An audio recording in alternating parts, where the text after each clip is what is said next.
you want to be on national TV now. I don't see anything wrong with that, so to speak. As long as you ain't fake. Right. Whenever we meet, you know what I'm saying, we're in person, that type of thing. I don't see anything wrong with that. Let's talk Van Lathan, man. Y'all know Van, right? Shout out to Van Lathan. You know, good content creator. I appreciate the brother. For sure. So he's been talking about rappers and their cultural responsibility to hip hop media. I'm gonna read a passage here, and then we can kind of dive in and see what's what. So Van says it is incumbent upon hip hop artists. Incumbent. Oh, you using them? Upon hip hop. He using them $100 words. Yeah, $100. Right. You can use those words when you're on CNN. 100%. Incumbent upon hip hop artists. You thinking of the other Van? This is Van Lathan. You're thinking of Van Jones. He's been on CNN a couple times. Oh, has he? Okay. Sure. I don't want to take nothing away from Van Lathan. You trying to front on Van Lathan? Yeah, let the brother shine, man. Look, he's always getting clowned on. I enjoy Van Lathan a lot more than I enjoy Van Jones. I'll tell you that right now. Yeah. Jay Moore, let that man cook. He been on there a couple times. He got an Oscar. Look, he doing it. I get it. Disrespect the brother. No disrespect on this end. All right, so he holds his own. For sure. But he says it is incumbent upon hip hop artists to do interviews with hip hop media because that feeds the ecosystem. They have to do hip hop media. He says, I'm telling you, if you are a rap artist, you are a big rap artist, you have to do traditional hip hop media. You have to do it at all time. And then he says there's a cultural responsibility to invest back into media. And number two, they feed the ecosystem of hip hop because the people like Bobby Althoff, is that how you said? The white girl that has the podcast. You know what I'm talking about? Yeah. He's like, they going to eat off hip hop regardless. So he's kind of saying that artists do have a responsibility. Now, we've talked about artists' responsibility from a media standpoint on things they shouldn't say. But that's a conversation that's different from the outlets that they go to. What do you think about this comment when he says it feeds the ecosystem and rappers should, stop by the hip hop media stops? It does. And we talked about this a little bit. We did. Before. Because Andre. where Jay-Z sat down and talked to Gayle. But, he sat down and talked to Elliot before. So. True.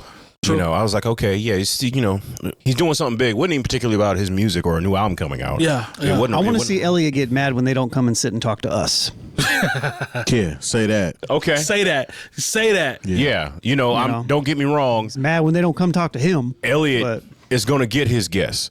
Noriega. He's going to get his guess. Whatever you feel about Drink Champs, and I've told you how I feel about Drink Champs, they're going to get, because Grandmaster Flash is on the next episode. Hey, that's word. Dope. Yeah. That's dope. And I'm excited. Like, for episodes like that, I'm excited. Yeah, I actually watched that one. Hope you let him talk. Well, yeah, that's my criticism. It's hard, man, because you got to understand certain artists have a different kind of rollout, okay? And maybe their rollout, when Andre talking about this flute album, I don't want to hear Noriega talk to him about this flute album. I just really don't. Nah, I feel you. No, because the questions are going to be so stupid. It's going to be like, so what's with the flutes? What's with the flutes? Did you ever play Legend of Zelda? Hold on. Okanara times. Yo, let me tell you how to get to level 5. You blow the flute. No, let me stop. Yeah, exactly. Take a shot. Let's take a shot for Legend of Zelda. Hey, Harambe. No, but I'm just saying, yes. Take a shot for Legend of Zelda. I mean, sorry, that's funny. I think what Lone had to say, like, even if he was saying it in jest, I think it is very relevant. It's like, okay, yeah, really, don't just talk about hip hop media when you're talking about yourself. Oh, yeah. Or the Breakfast Club. Yeah. Or Hot 97. Yeah. Or the corporate entities. Yeah, these corporate entities. Like, talk about why say something, Freddie Gibbs, they going on this tour and they sit down and only talk to, I don't know, some random white girl who has a bed. You're right. Yeah. Yes, we should feel some kind of way about that. But we should also feel some type of way when they might say one of their tour stops is in Indiana, and we, as not the new old heads, but bring down the band, we have no access to them. We should feel some kind of way about that. Shout out to, and I'm not saying that they all do this, because shout out to Pharaoh Monch, who sat down and talked to us. He did. Gave us his time. He did. Gave us his time. It didn't have to. He really did. could have got on stage, got his money, and bounced. He did. But came and sat down on us. Same thing with Rob Swift from the Executioners. And, Odyssey. Odyssey. Yeah. Yep. So, there's a lot. People think of hip hop media as these 4 or 5 outlets. There's hip hop media in every single city. Yeah, hip hop 24-hour hip hop in Chicago, right? Yeah. Yep. 24/7. Yep. With 24/7 GQ. Yep. Shout out to homie. I will say they do advocate for everybody, just not when they don't come talk to you. They do show Fake Short Drive a lot of love. Shout out to Andrew Barber. Yeah. Yeah. Yep. Chicago gets behind that outlet, that's pretty much the point, man, whenever anything happens there. I think that's really solid. I feel like more people or more cities, more states need to get behind who they know is the hip hop outlet and support them and ride out. Because essentially that's what it needs. And everybody needs to be on the same page, same accord. That feeds this concept of what he's talking about with like the ecosystem concept. Like you said, if each city has that point person or the person that everybody knows is the correct person in that position, that only helps everybody. Yeah. You see what I'm saying? Everybody can benefit from that. Yeah, but in the same token, I feel like some artists are anomalies. And I think we talked about that the first time we kind of had this similar conversation. Mm-hmm. Certain artists don't have to sit down with a hip hop personality, so to speak, especially if they don't really have any meat in the game. Because a lot of people are new. Mm-hmm. I'm not saying that we're not new. You know, so we've been doing this for a while. Right. But like when we talk about the Bobby 𝐻𝐻𝐿, she kind of got popping over the past year. Right.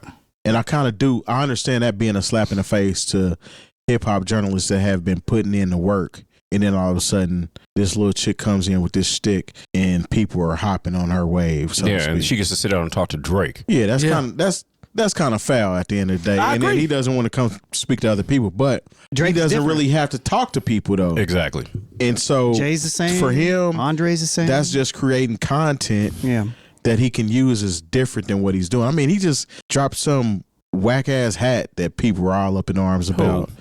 Drake. About his alter ego called this is gonna be really cool. Man, the alter ego is crazy. What is it called? I can't remember. Yeah, I probably don't care. Yeah, okay. Yeah, but the logo on the hat is trash and people are gonna eat it up. Yeah, I need to see what people are gonna eat it up, and it's like, I don't know. But that's neither here nor there. Mm-hmm. As far as interviews go, I kinda understand Van Lathan as far as people coming up in hip hop and maybe feeling themselves a little more than they should. Right. They definitely should be hitting these outlets. Or it's a situation where, like, okay, say someone like Pharoah Monch, who has sat down and talked to us, or Odyssey. Say Odyssey catch one, and all of a sudden he becomes a darling, and he gets to the Grammy show, and all of a sudden they're talking about Odyssey and the new this, that, and the third. And then, when it comes back around time, to get to Indianapolis, he doesn't talk to us. Mm-hmm. I'm not saying that he owes us that. Right. But then all of a sudden he's got these handlers. Yeah. And these people are like, why would you talk to this group of guys when we can get you on over here? We could actually get you on the Pat McAfee show. Okay, Good example. Good example. Shout out to Pat McAfee. Yeah, we're still waiting. Yeah, we definitely are still waiting, Pat. We definitely. But like that's the difference. Sometimes it's not even the artists; it's the people they got around them.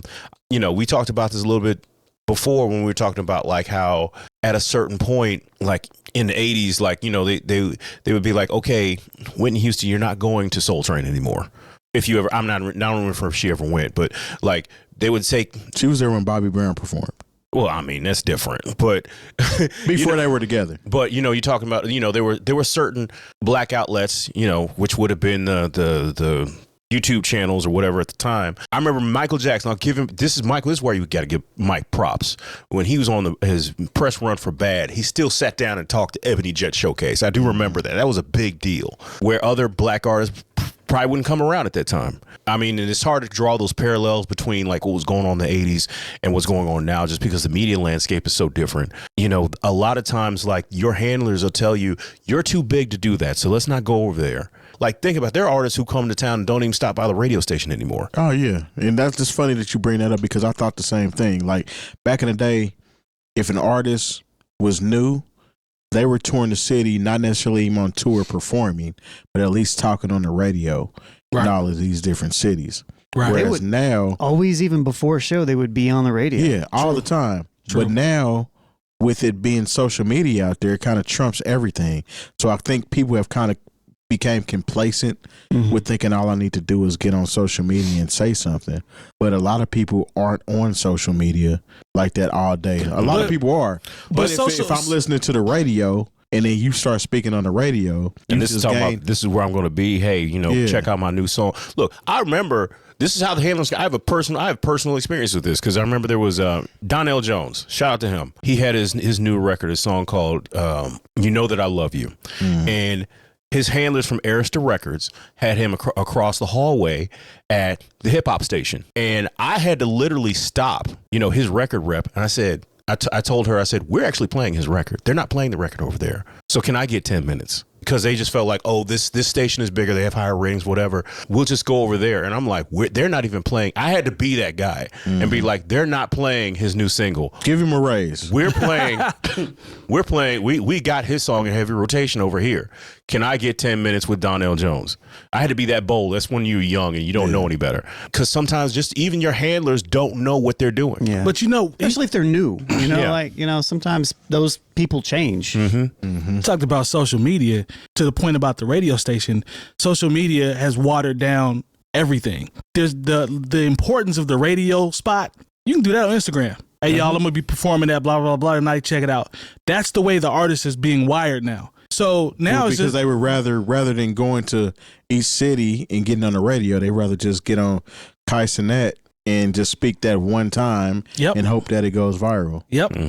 It's lazy. It's the way it is. It's laziness. So it's numbers. Yeah, I would say, look, if you're an artist out there, radio still had, like, you got to understand, if people are in their cars back and forth to work, radio still has a real value to artists, especially new artists. So if you're a new artist and you're coming to these major markets, like in Indianapolis, like St. Louis, like Kansas City, because you can make your money in the Midwest, what they used to call flyover country, if you're just willing to do the work and build a fan base here, as opposed to thinking everything comes out of LA, New York, Miami, Dallas, or whatever, or Atlanta. Right. You see somebody like Boosie, of all the people, he has an entire city basically because he doesn't ignore the cities that other artists feel like he'll get on the radio. Been coming there for 20 years. That's a good point. Yeah. He's been one of those people that will come out here and try to get next to the people, and he's not. Say whatever you got to say about Boosie, you cannot say he's lazy. And he signed somebody from the city. There you go. But I'm just saying that, like, there's been a lot of talk about gatekeepers in the last few weeks, whether it be Cat Williams or whatever. If you think there are gatekeepers, that's fine. But there are ways for you to go around that gate. Yeah, there's people that know how to pick locks. Yeah. A lot of people in the industry know how to pick locks. And you got to make sure that the people who you think are trying to handle you and have your best interest at heart, that they're not actually putting up roadblocks for you.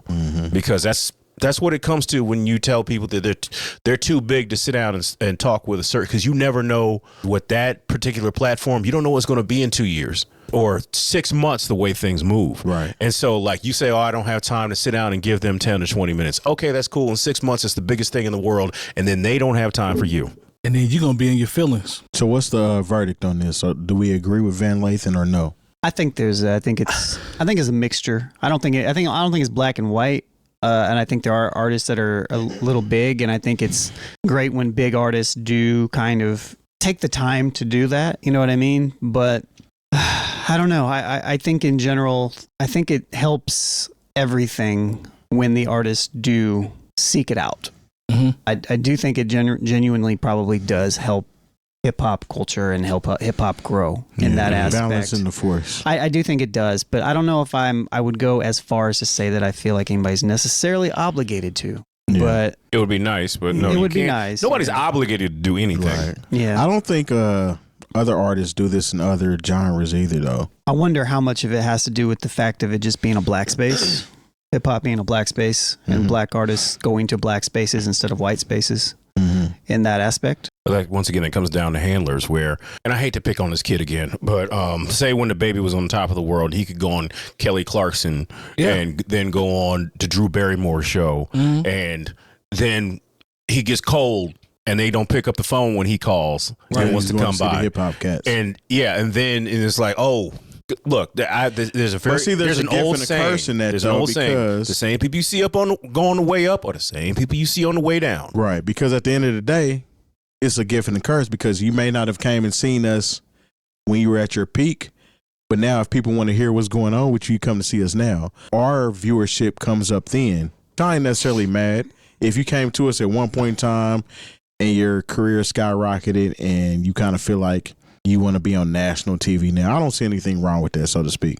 As long as you ain't fake whenever we meet, you know what I'm saying, we're in person, that type of thing. I don't see anything wrong with that. That's I think where I'm kind of like, I get it to a degree, depending on who you are, because you want to see people win. Right. You know what I mean? You want to see people continually grow and do great things. And if you're super busy and you don't have time to come by, then that means you're doing well for yourself a lot of times. As long as you don't front on the people that help. For sure. Yeah, absolutely. Shout out to Van. I see your point. I see what you're shooting for, but it is important. Just like anything else, it's a nuanced conversation. 100%. 100%.